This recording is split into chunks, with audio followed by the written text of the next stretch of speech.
पहले प्रकाश का अपवर्तन पढ़ लिए, रिफ्लेक्शन ऑफ लाइट। इससे पहले मीडियम क्या होता है, माध्यम क्या होता था, वो भी पढ़ लिए। इसके होने के पीछे क्या कारण था, रीजन क्या था, वो भी पढ़ लिए।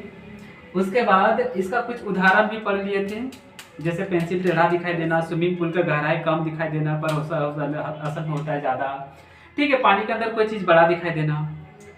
उसके बाद हम लोग पढ़ लिए थे उसका नियम, 2 को लॉ था, है ना, ठीक। सेकंड वाला लॉ को स्नेल का भी नियम बोलते थे। अब आते हैं हम लोग जो पढ़ रहे, देखो लिटरल डिस्प्लेसमेंट, ठीक है, क्या पढ़ रहे हैं, लिटरल डिस्प्लेसमेंट, यही तक टॉपिक सही तक है। लिटरल डिस्प्लेसमेंट पढ़ रहे हैं जिसका नाम होता है पार्श्विक विस्थापन, ठीक है। ऐसे 9th क्लास में था विस्थापन, डिस्प्लेसमेंट, कोई जानता था? डिस्प्लेसमेंट मतलब विस्थापन क्या होता है सो? विस्थापन और डिस्प्लेसमेंट एक प्रकार का डिस्टेंस होता है, दूरी होता है, ठीक है, क्या होता है, दूरी। तो हम लोग अभी देखेंगे दूरी को, समझना गया ना। पर ये इस प्रकार का दूरी है जिस वजह से उसका नाम दिया गया लिटरल, इंग्लिश में, और हिंदी में पार्थिव, ठीक। तो अब ये जो हम लोग दूरी देखेंगे किस पे देखेंगे, तो देखो रिफ्लेक्शन थ्रू ग्लास स्लिप। अब हम लोग ग्लास स्लिप का लेंगे, THRO, अच्छा एन छूटा है ना, ठीक बता दे। रिफ्लेक्शन थ्रू ग्लास स्लिप, हाँ हिंदी में बोलेंगे कांच की सिल्ली का, यहाँ जगह नहीं था इसलिए यहाँ पे अपवर्तनांक लिखे हुए, कांच की सिल्ली। देखो कांच मतलब ग्लास स्लिप तो समझ गया, कांच, तो देखो हम बोले ग्लास स्लिप बना ले, वो कांच बना ले, ध्यान समझे, देखो हाँ ये पूरा कांच है, मतलब मोटा कांच है, ठीक, ये पूरा ग्लास है, पूरा मोटा है, ऐसा नहीं कि बीच में खाली है, सो खाली वगैरह कुछ नहीं है, इतना मोटा ही है कांच तो, ठीक है, जिसको बोलेंगे ग्लास, इंग्लिश में ग्लास स्लेब और हिंदी में कांच, कांच की सिल्ली ना, कांच की सिल्ली, इतना मोटा ही कांच का है ना। अब मोटा मोटा कांच तो होता है, देखा हो, ठीक है। तो सुनो ये तो हो गया, और इसको कहीं भी रखे हुए हैं तो इसका बाहर जो अलग है, यहाँ पे बाहर वाला जो है, ये वाला मेरा एक माध्यम हो गया जहाँ पे लाइट घुसेगा, और इसका बाहर वाला अलग माध्यम हो गया, तो यहाँ पे 2 माध्यम, अंदर वाला हो गया मीडियम 1 और बाहर वाला हो गया मीडियम 2। ये वाला एयर है, बाहर में तो हवा है ना, ठीक है। वैक्यूम खाली जगह को बोलते हैं, खाली जगह नहीं, इसके पास तो वो शीशा का कौन सब है, ये ग्लास है, GLASS, ग्लास स्लेब है, ठीक है, मतलब ये पूरे कांच का ही बना हुआ है ना। अब देखो हम क्या करेंगे, यहां से वो लाइट लेके आ रही है ऐसे, ठीक, आ रहा है, ध्यान से समझो। अभी तो ये हवा में है, कौन सा मीडियम में है, एयर मीडियम में, हाँ, ठीक। तो यहाँ पे नाम को भी हम कुछ ऐसे रख देते हैं, पहले 1 करते हैं उसके बाद 2 करते हैं, वरना तुम लोग को भी कंफ्यूज होगा, ठीक है। हवा में है, अब कल बोले थे इसको रोक टोक करने वाला कोई नहीं, आराम से सीधे आते जाएगा। अब देखो कांच में बहुत सारा कण है, दूसरा मीडियम है, इसको यहाँ रोक टोक रुकावट बहुत आएगा, जिस वजह से ये बैंड हो जाएगा, बताए थे, मुड़ जाएगा।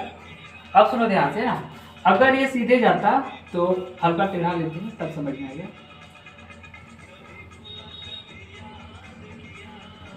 तुम लोग इन से करना, ठीक है। अगर ये सीधे जाता तो ऐसे जाता, ठीक, अगर ये सीधे जाता तो ऐसे जाता कि नहीं, ठीक है। लेकिन कांच मीडियम उसका चेंज हो गया, दूसरा मीडियम हो गया, तो यहाँ पे प्रकाश का अपवर्तन हुआ, मतलब कौन सी होगा, रिफ्लेक्शन होगा, ठीक, क्या होगा, रिफ्रैक्शन होगा, RECTION, रिफ्रैक्शन होगा। रिफ्लेक्शन में क्या होता है, हल्का सा ना वो बैंड हो जाता है, तो जाना चाहिए ऐसे, तो अब आएगा ऐसे, आएगा कि नहीं, ठीक। यहाँ पे हम नॉर्मल को ड्रॉ कर देते हैं, ठीक, ये नॉर्मल हो गया, नॉर्मल बना कि नहीं, जिसको अभिलाम बोलते हैं, ये हो गया नॉर्मल। अब ध्यान से सुनो, यहाँ पे इंसिडेंस एंगल बना था, अपवर्तित कोण बना था, अपवर्तन कोण बना था, जिसको बोलते थे I, और यहाँ पे जो बना है वो बना है R, मतलब कि अपवर्तनांक कौन है, अपवर्तनांक हो चुका है, मतलब किरण पार हो चुका है। तो सुनो, अगर ये यहाँ से यहाँ तक रहता तब आई के इक्वल रहता। तो इस केस में बोल सकते हैं कि एंगल जो यहाँ पे फर्स्ट वन वाला में आई और आर की बात करें तो आर क्या हो जा रहा है, बोलो ना, छोटा, आर छोटा हो जा रहा है और आई बड़ा हो जा रहा है इस वाला केस में। ठीक है, अब सुनो ध्यान से देखो। अब जैसे प्रकाश की किरण कांच के स्लैब के अंदर में है, इसका स्पीड भी कम हो जाएगा। यहाँ स्पीड ज्यादा था, यहाँ पे कम हो जाएगा। ठीक है, लेकिन जैसे अब यहाँ से निकलेगा, ध्यान से देखो, ये नॉर्मल है। ठीक है, अभी यहाँ पे है, इस एंगल को बोलेंगे आई, बोलेंगे कि नहीं? अब सिर्फ अंदर का बाहर, मतलब यहाँ पे उसका मीडियम चेंज हो रहा है। इधर देखो, अब यहाँ फिर ग्लास से एयर में जा रहा है। ग्लास से कहाँ जा रहा है? एयर में जा रहा है ना? ग्लास से एयर में जा रहा है और ये वाला ग्लास है, जानती है। तो अब ये क्या करेगा, ये नॉर्मल है ना, तो अब ये इधर मुड़ जाएगा, बैठ हो जाएगा। अब फिर से हवा में था, फिर से हवा में चल गया, है ना। लेकिन जब तक कांच के अंदर में था बैंड हुआ था। अब जैसे निकला फिर से मुड़ा, बैंड यहाँ भी हुआ, बैंड यहाँ भी हुआ।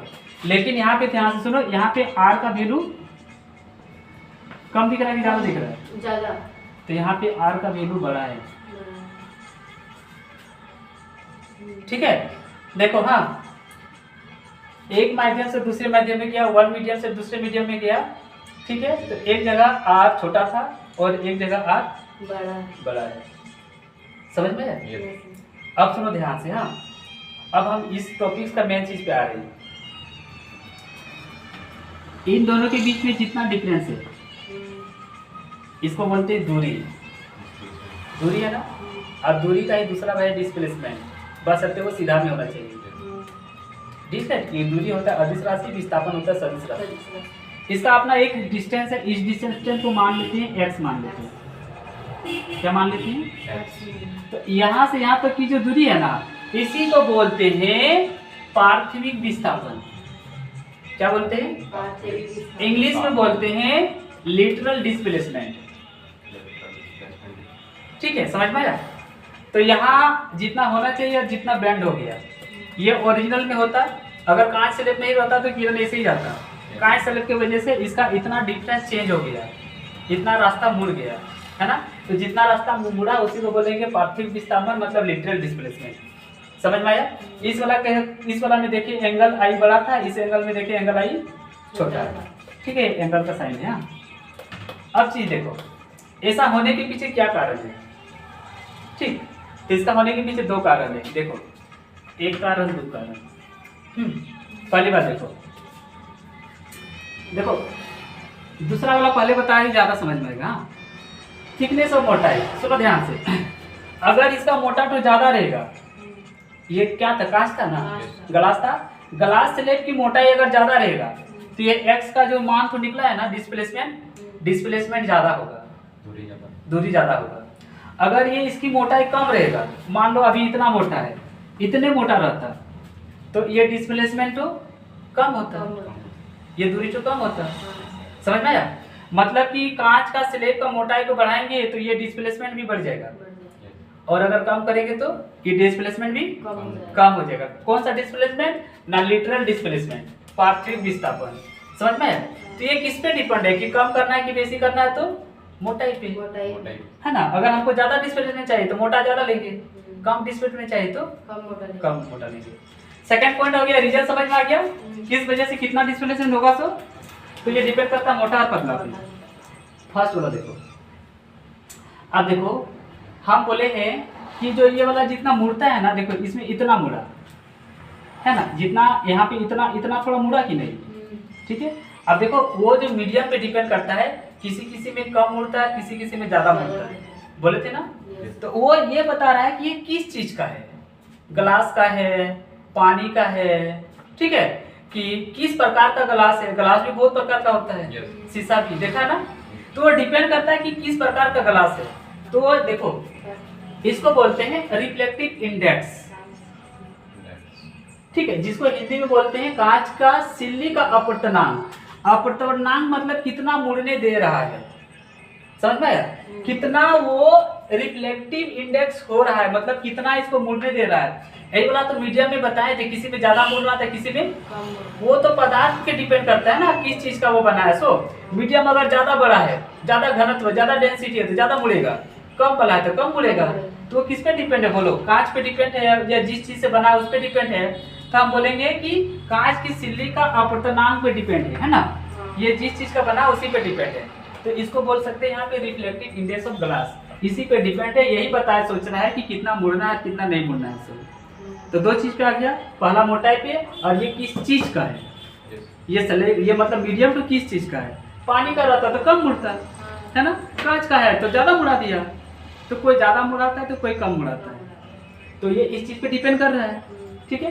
तो ये हो गया पार्थिव विस्थापन डिजिटल डिस्प्लेसमेंट, ठीक है। अब सुनो, तुम लोग को दो चीज और बचा हुआ है, इसके बाद क्लास बताएंगे। फिलहाल यहाँ खत्म हो गया, समझ में आ गया ना? ये परीक्षा में आता नहीं है। इसके बाद पढ़ाएंगे रिफ्लेक्टिव इंडेक्स, वो परीक्षा में आता है। आज बच्चा कम है इसीलिए वाला नहीं बताते, बोला आप लोग छूट जाएगा, ठीक है। तो इसको लिख लो, यहीं पे खत्म होती है। चलो तो चलते हैं।